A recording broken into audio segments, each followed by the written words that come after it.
Good morning. Good morning. You probably noticed that I'm not Chip. Normally Chip's sitting here. Chip's out today helping celebrate his son Ethan's graduation from high school. So congratulations, Ethan. Congratulations to all those other high school graduates and other folks that are moving through the school system. I think they call them promotions, lower than high school. So like, you know, between middle school and grade school. So I heard that teachers call May the 100 days of May because there's so many celebrations and like things that are going on out there. So congratulations to everybody out there, and congratulations to all the teachers for making it to another summer. A lot to get through today. We have a very special guest that I'll introduce here in a little bit. Thanks to Carmen for joining us today.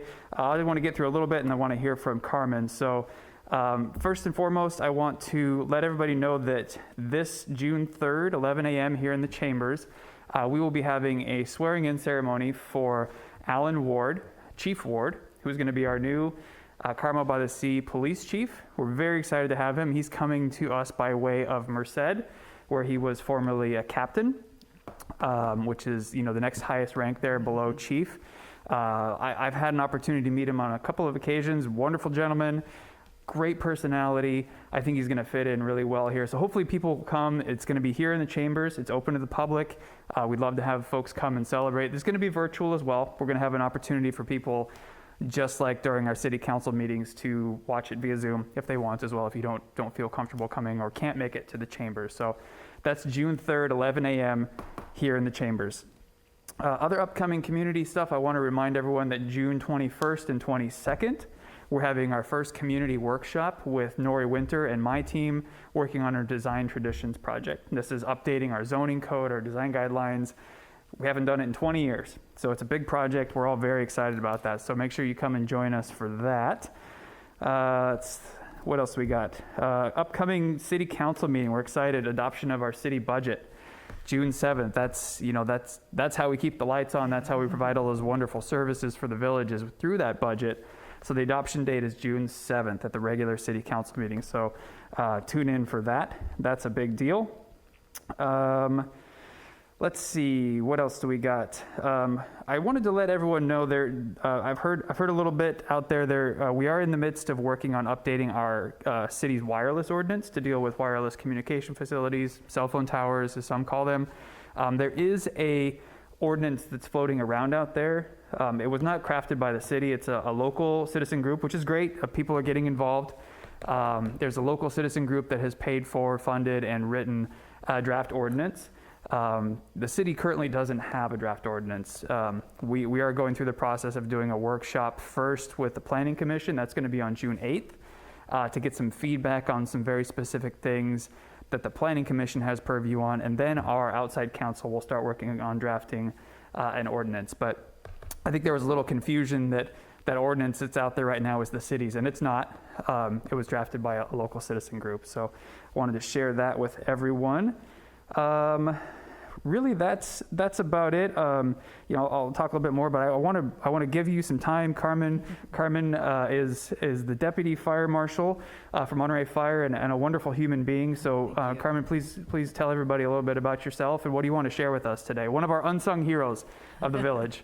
Well, thank you, Brandon. Hello, everyone. My name is Carmen Prewy. I'm the deputy fire marshal for the city of Monterey, and we provide by contract fire protection services for the city of Carmel-by-the-Sea, as well as Pacific Grove and Sand City and the Monterey Peninsula Airport District. So people often get confused about that. Why am I walking around Carmel with my Monterey fire patches on? But we do provide service for this city. And most often I'm here working with contractors and project development, doing inspections for building permits and that sort of thing. We also do business inspections as needed. And as Brandon alluded to, we're beginning our defensible space inspection program for this year. It's an annual program meant to keep everyone as safe as possible from the threat of wildfire or the potential of wildfire. So the first pass on these types of inspections are done by the engine companies. So you'll see the fire engines going around visiting every single parcel in the city. We hope to start June 1st and accomplish the first pass by about mid-July. So we're looking for just a few things, mostly keeping grass and weeds trimmed 4 inches or less. We'd like to see trees pruned up 6 feet from the ground, or limbed up, I should say. Be very careful, though. Do check in with Sarah in forestry. We need to That's make right. sure that there's any protected trees. Permits need to be pulled for Yep. that. Certain diameters of limbs, you require a permit, and you guys are great about coordinating and letting people know that when you tell them they need to do some clearing, that they still have to get the correct permits. Don't forget. Yep, yes, and we are not experts in that, so we suggest, but there is a process to be followed for that. Another very important thing is to keep debris, pine needles from your roof and gutters, so that's another thing we ask to have done. And also make sure branches are at least 10 feet away from any chimney that you have. Something that gets confusing for people too is the spark arrestor that's required on the chimney. A lot of people will say, well, we don't use it.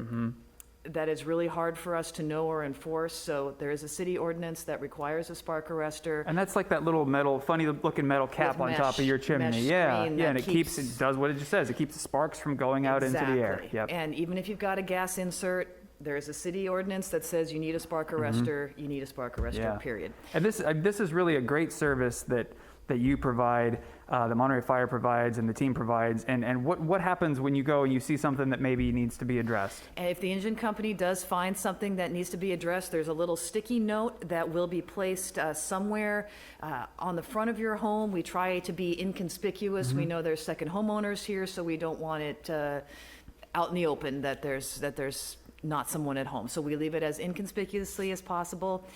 And there's numbers on it where you can contact our prevention office. It's often hard for the engine crews to come back and do a reinspection, to schedule that. So it's easier for us in prevention to schedule your reinspection, so we'll do that on their behalf. But any questions, there are phone numbers on this sticky note. There are phone numbers for fire prevention on monterey.org on the fire prevention page. Don't hesitate to contact us if you have questions or concerns. Well, that's great. And as you alluded to earlier, our departments, community planning and building, and the fire team, we work together pretty closely because you are involved so much in development. So we want to make sure that this is, as hands-on as possible. So if you guys are out there and you find a property that needs some work done and you can't get a hold of someone, you can come to us and we can help with those communications so that it's really, customer friendly, nice soft touch with them. So it's definitely a partnership through this exercise to just try to keep everyone safe in the village.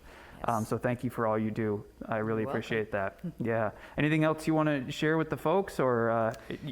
I don't think so. We do have some residential property inspections that happen for real estate transactions that have to do with dispensable space. That's somewhat, it's entwined, but it's a separate program, and Yeah. we in the office will come out ourselves and do those, because that's a little different type Yeah. of inspection, so that's often confusing too. Yeah, well, that's great. Thank you. And I just, I just want to share with everyone, if you haven't had a chance to meet Carmen or anyone on their team yet, they get it. Like they definitely have the same customer service focus that we try to have here in the city. So thank you, Carmen, for all that you do to keep us safe and to do it with a smile. You can't see, but she's almost always smiling. You can't see with the mask on, but thank you for all that you You're do. welcome. So that's just about all we have. A reminder, Memorial Day, Monday, City Hall will be closed. We will still have all the important services, police, fire, some public works. You can always get a hold of us here at City Hall if you need to. There will be a celebration in Devedorf Park, 11 a.m. on Monday. And then next week also is the start of Pride Month. So City Hall will, of course, be flying our flag in support of that. And that's really all I have for everybody this week. And do you know how we usually sign off here? I do not. We usually say, take good care. So you want to help me with that? Oh, yeah. All right, everybody. Take good care.